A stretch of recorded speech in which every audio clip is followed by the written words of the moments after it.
तो दोस्तों, आज आपकी डिमांड पर हम बात करेंगे वो दो की स्टोरी की।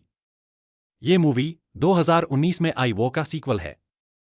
पहली फिल्म में कबीर यानी ऋतिक रोशन एक रॉ एजेंट था जिसने टेररिस्ट रिजवान इलियासी को खत्म किया और फिर गायब हो गया।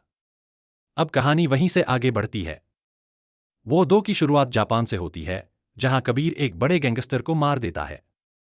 इसके बाद कहानी बढ़ती है जर्मनी और फिर इंडिया तक। यहां एंट्री होती है काली कार्टेल की, एक खतरनाक इंटरनेशनल गैंग जिसमें पड़ोसी मुल्कों के सबसे ताकतवर बिजनेसमैन, पॉलिटिशियन और मिलिट्री हेड्स शामिल हैं। इनका मकसद है पूरे एशिया, खासकर इंडिया पर कब्जा करना। काली कार्टेल कबीर को परखते हैं और चाहते हैं कि वो उनके लिए काम करे। लेकिन जब कबीर को पहला टास्क मिलता है तो उसके सामने बंधा हुआ शख्स और कोई नहीं बल्कि रॉ चीफ सुनील लूथरा निकलते हैं, वही इंसान जो कबीर को बेटे जैसा मानते हैं।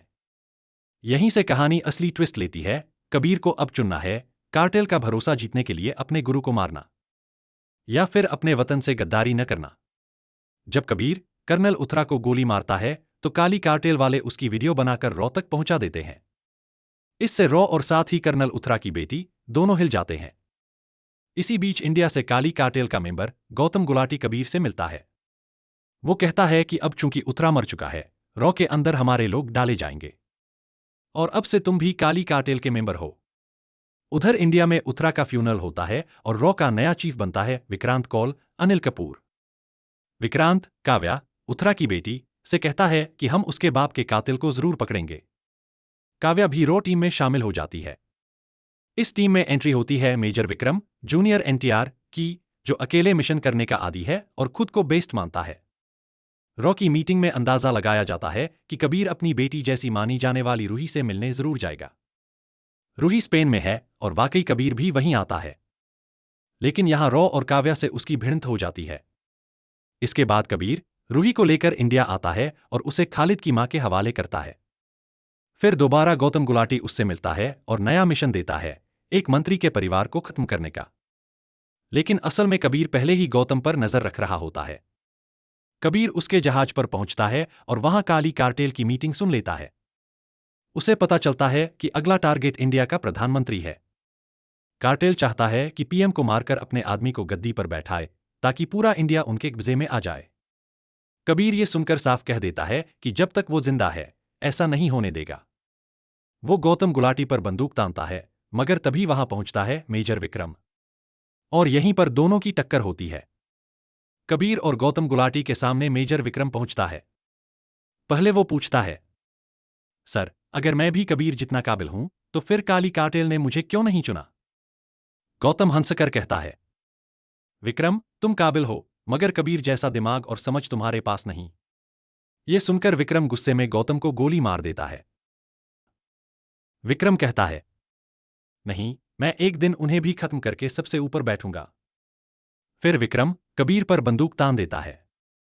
लेकिन कबीर घड़ी का बटन दबाता है और चारों तरफ धमाके होने लगते हैं। अफरातफरी में कबीर नाव लेकर निकल भागता है और विक्रम पीछा करते हुए भी उसे पकड़ नहीं पाता। इधर रॉ में सबको पता चलता है कि गौतम मारा जा चुका है। नया रॉ चीफ विक्रांत कौल, अनिल कपूर, विक्रम को कहता है कि वो प्रधानमंत्री की सुरक्षा के लिए स्विट्जरलैंड जाएगा। असलियत यह है कि विक्रम काली कार्टेल से जुड़ा है और उसका इरादा ही पीएम को मारना है। दूसरी तरफ काव्या को सच्चाई पता चलती है कि कबीर ने उसके वालिद को मजबूरी में मारा था।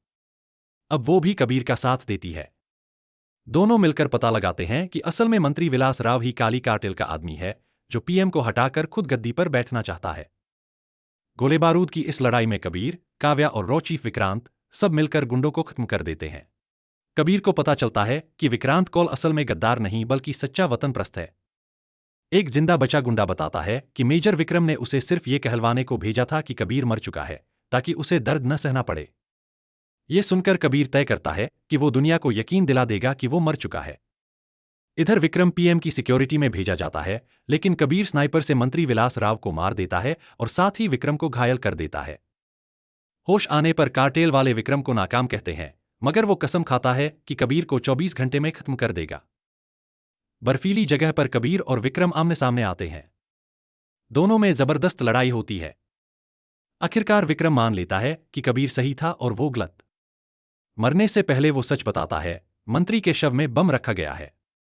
उसी वक्त पीएम का प्लेन उड़ रहा होता है और उसमें मंत्री की लाश भी होती है। कबीर समय पर काव्या को खबर करता है और वो विक्रांत लाश को बाहर फेंक देते हैं। धमाका हवा में होता है और पीएम बच जाता है। विक्रम बुरी तरह जख्मी होता है, मगर कबीर उसे छोड़ता नहीं। मीडिया ऐलान करता है कि कबीर गद्दार है और विक्रम शहीद। मगर असलियत में दोनों जिंदा रहते हैं और मिलकर काली कार्टेल का सफाया कर देते हैं। आखिर में दोनों वतन की हिफाजत की कसम खाकर जुदा हो जाते हैं। Mid credit